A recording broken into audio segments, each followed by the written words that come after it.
Pada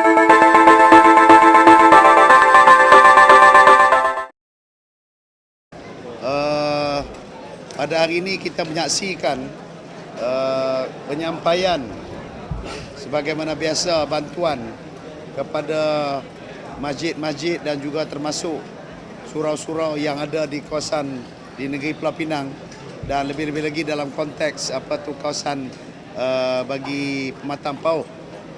Bagaimanapun saya ingin tekankan bahawa bila mana kita bercakap soal pembayaran allowance secara tahunan ni, dia merupakan suatu allowance yang telah kita tetapkan, di mana ini merupakan janji kerajaan Persekutuan Barisan Nasional untuk memberikan kenaikan dan juga pembayaran allowance sebagaimana yang telah kita tunaikan tahun-tahun yang terdahulu. Jadi maknanya bukan bila sebut kata allowance ni dia hari ini saja dan dia tamat begitu. Tapi allowance yang telah kita sampaikan ini dia berjalan secara berterusan, yang menjadi komitmen di mana kita membayar allowance kepada tok-tok imam ya secara bulanan, dan juga begitu juga guru-guru kafah dan guru takmir, iaitulah guru yang mengajar di masjid-masjid khususnya di antara Maghrib dan Isya, dan begitu juga kita membayar kepada penyelia-penyelia masjid dan juga penyelia kawasan surau masing-masing yang kita panggil dengan PPMD, Pegawai Penyelaras Masjid-Masjid Daerah.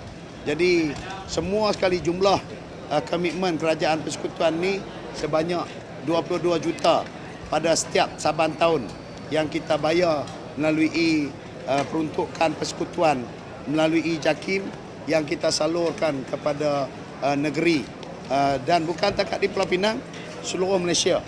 Jadi hari ini perlu kita sedari bahawa komitmen ini kadang-kadang kalau kita tak ulang ataupun kita tak sebut, orang mudah terlupa. Orang ingatkan peruntukan ini dia wujud begitu saja tanpa memahami dianya datang daripada peruntukan persekutuan yang diadakan pada setiap tahun. Okey, ada apa-apa? Berapa tadi itu? Saya minta dan kira. Ha? 2.3 million. 2.3 hari ini.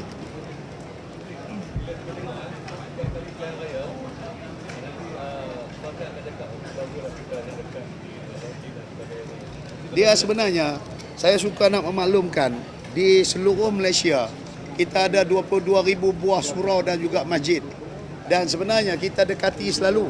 Tapi oleh kerana mereka tak faham maksud dekati selalu ni, di seluruh Malaysia kita ada 14,000 orang tok imam, kita ada 34,000 guru kafah dan guru takmir, kita ada 3,600 orang guru takmir yang mengajar, dan kita bayar tiap-tiap bulan. Cuma kita ulangkan pemakluman ni sebab kadang-kadang oleh kerana serupa macam mana kebiasaan lah, oleh kerana orang tengok bila main masjid ada tok imam, orang main masjid tengok ada kuliah mengajar, orang main masjid ada guru kafah yang mengajar. Tetapi di sebalik itu mereka tidak menyedari bahawa kadang-kadang peruntukan ini yang kita sampaikan. Jadi daripada semasa ke semasa pendekatan kita untuk nak penjelaskan dan kita maklumkan kepada masyarakat umum supaya dapat memahami keadaan ini.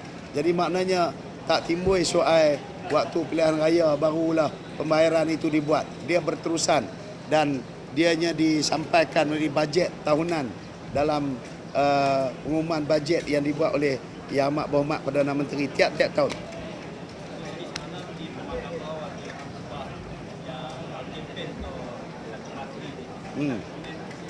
Saya selalu pesankan kepada khatib-khatib di masjid, dan walaupun kita memahami ianya merupakan hal-hal agama ni di bawah bidang kuasa kerajaan negeri, kita minta satu kerjasama yang dekat dan rapat dengan kita supaya masjid adalah merupakan tempat zon yang kita anggap sebagai satu kawasan keamanan, ketenangan untuk semua pihak.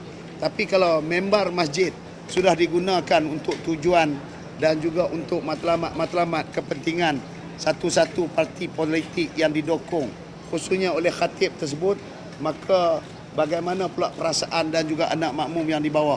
Dan ada peraturan-peraturan yang telah pun dikeluarkan oleh pihak Majlis Agama Islam Negeri masing-masing yang perlu diperkemaskan. Sebab nanti kalau kita tak jaga dan tidak kawal, dia akan menyebabkan timbul nanti pula dalam masjid perbalahan dan juga pergaduhan yang pada kita ianya amat memalukan. Kita semayang satu tu imam, satu khiblat, satu Fatihah, satu rokok yang sama, tetapi kita berpecah di dalam masjid itu sendiri. Apatah lagi kalau berlaku pergaduhan. Sebab tentunya bila kita menyebarkan ideologi pegangan politik kita di atas member, akan ada di bawah jemaah-jemaah yang mempunyai pelbagai ideologi pegangan parti-parti masing-masing. Sebab tu saya kata tadi Majlis Agama Islam mempunyai kuasa negeri masing-masing. Ni kena faham, wartawan kena faham. Dia kuasa di bawah Majlis Agama Islam Negeri masing-masing.